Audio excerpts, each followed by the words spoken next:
रायपुर के बिरगांव नगर निगम में कांग्रेस के नंदलाल देवांगन ने ही जीत दर्ज की है। उन्होंने बीजेपी उम्मीदवार पतिराम साहू को 10 वोट के अंतर से हरा दिया।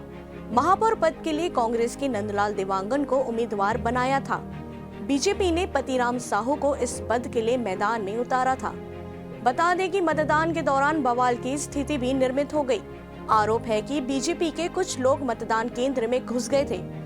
इसे लेकर दोनों पार्टी में बवाल शुरू हो गया और दोनों ही पार्टियों के नेता नारेबाजी करने लगे।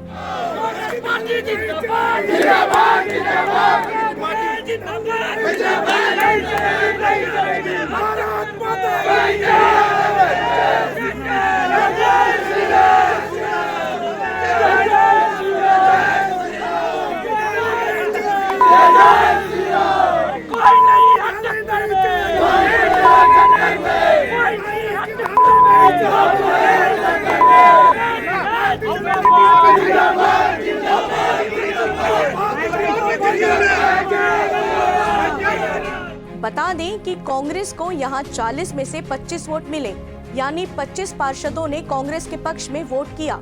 इसमें 6 निर्दलीय पार्षद भी शामिल हैं। वहीं बीजेपी प्रत्याशी को महज 15 वोट ही मिले हैं।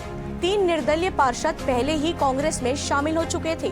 बाद में अन्य 3 ने भी कांग्रेस को समर्थन कर दिया। ऐसे ही तमाम जानकारी से लगातार अपडेट रहने के लिए हमारे चैनल को लाइक और सब्सक्राइब करना ना भूलें। नोटिफिकेशन के लिए बेल आइकन जरूर दबाएं। देखते रहिए न्यूज़ प्लस 21, आपके हक की बात।